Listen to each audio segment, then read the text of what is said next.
Hey guys, welcome to the 19th C# tutorial that I'm making for the new Boston. And in this tutorial, I'm going to give you a quick overview of namespaces and classes, so that in the next tutorial, we can go a little bit more in depth on classes. So all you're going to need for this tutorial is a class, and in order to add a class file to your project, you can do one of two things. You can go up to Project, and then go down to Add Class, or you can right-click on your project in the Solution Explorer, go down to Add, and then Class. Now once this dialog pops up, make sure that Class is selected. Now you can give a name to your class. I'm just going to call it My Class for right now, but you're usually going to want to call it something that is relevant to what your class does. Once you're satisfied with the name, just go ahead and click Add. Now you should have this new class file ready.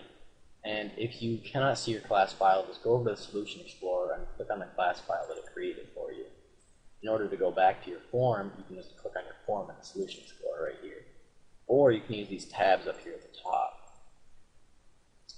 And right here we have a namespace, and the namespace is the same name as our project's name, but I'm just going to call it My Namespace.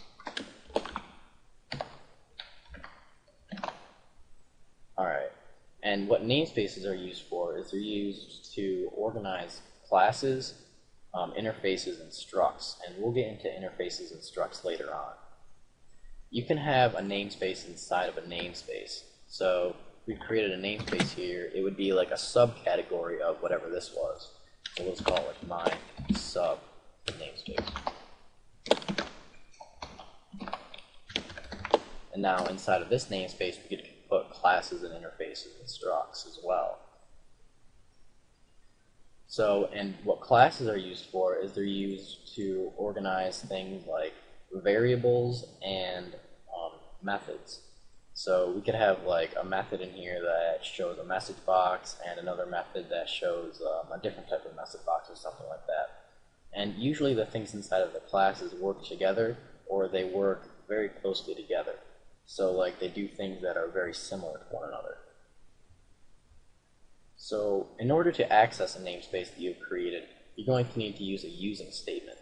So if we go back here, and in order to access this namespace that we created, we'd have to type using, and then our namespace name, which is My Namespace.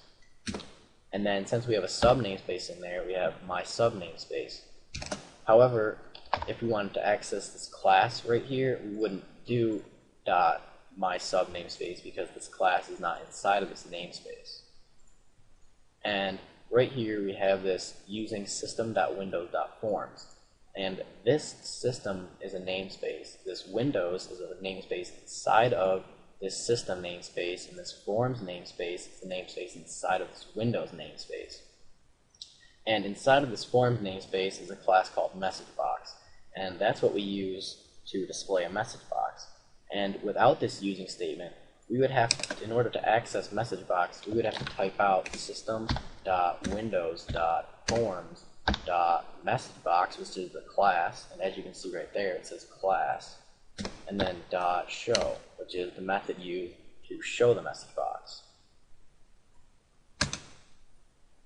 We're just going to have to go back up there and undo until we get this back, because we're getting an error. Alright, so that's pretty much it for this tutorial, and it was just a quick overview, and in the next tutorial we'll get on to more advanced things. So, see you guys.